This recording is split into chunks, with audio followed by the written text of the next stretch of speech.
আমরা দুঃখের সাথে লক্ষ্য করলাম আপনি তাসনিম যারা তো চলেই গেল, দল ছেড়ে চলে গেল, সামান্তা, আপনারা অনেক দুঃখ প্রকাশ করলেন, কিন্তু আপনাদের মতটাকে কিন্তু গ্রহণ করা হলো না। এই যে নারীদের যে ভূমিকা, নারীরা যে এম্পাওয়ারমেন্টের কথা বলছে, সেই ভূমিকাটা যাতে না রাখতে পারে সেই দিকেই চলে গেল ব্যাপারটা, ওরকমটাই হলো। সেই জায়গাটা আমি বুঝতে চাই যে আসলে তাহলে কি এনসিপিতে নারীরা আরও দুর্বল হয়ে গেল কিনা যখন জামাতের সাথে জোট করলো এনসিপি?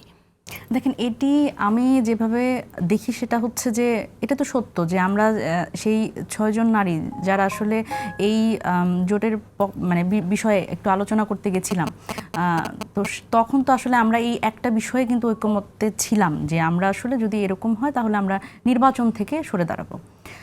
এরপরে আসলে কে কি সিদ্ধান্ত নিবে, কেউ দল থেকে চলে যাবে কিনা, সেটি তাদের ব্যক্তিগত সিদ্ধান্তের ভিত্তিতে হয়েছে। তবে আমার কাছে মনে হয়েছে যে এটি শুধুমাত্র এনসিপির ক্ষেত্রে, এই সিদ্ধান্তের ক্ষেত্রে শুধুমাত্র নারীদের যে ইগনোর করা হয়েছে ব্যাপারটা এভাবে দেখলে হবে না, কারণ এখানে অনেক আমার পুরুষ সহযোদ্ধা তারাও কিন্তু জানতেন না, ইগনোর হয়েছেন। সুতরাং না, কিন্তু ওই যে আপনি যে কথাটি বললেন যে আপনারা যখন সংস্কার কমিশনে গেছেন তখন কেউ কি এমন কথা বলেছে আপনি বিব্রত বোধ করেছেন? একদম। আমার মনে হয় যে একজন সাংবাদিক হিসেবে আমার কাছে এই কিছু তথ্য আমার কাছে আসে যে কারা এসেছে, কারা কি কি বলেছেন, কোন কোন দলের প্রতিনিধিরা কি বলেছেন ভেতরে।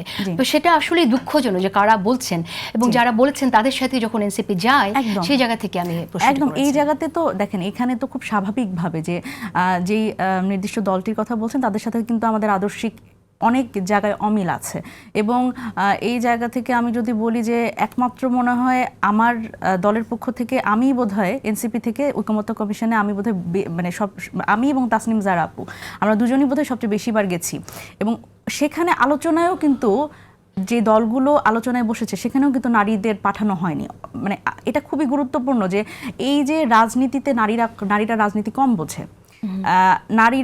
নারীদের যদি প্রার্থী করা হয় সেই আমার আসনটা দুর্বল হয়ে গেল, সেখান থেকে জিতে আসার সম্ভাবনা কম। এই যে একটা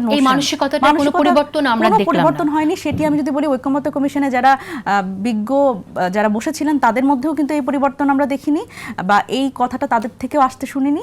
এবং যে রাজনীতিবিদরা আসলে বর্ষিয়ান রাজনীতিবিদরা যারা বসেছিলেন তাদের মধ্যেও কিন্তু এই পরিবর্তনটা আমরা দেখিনি। এবং এই পরিবর্তনটা না দেখার ফলে যেটা হয়েছে যে আমরা যে সামাজিক পরিবর্তনের কথা বলছি, ডিসিশন মেকিং, পলিসি মেকিং এ যখন আসলে এই প্রতিফলনটা আমরা দেখব না, তখন কিন্তু আমরা সামাজিক পর্যায়ে এই জিনিসগুলো দাবি করতে পারি না। এবং একদম তৃণমূল পর্যায়ে আমি একটা নারীর যে দায়িত্ব নিব, যে তাকে যে আমি নেতৃত্ব তৈরি করে তাকে যে আমি এই স্বপ্নটা দেখাবো যে তোমাকে আমি পার্লামেন্টে পাঠাবো, তোমার সেই লিডারশিপ গ্রো করাতে হবে, সেটি আমি পলিসিতেই দেখছি যে আই এম ইগনোরড।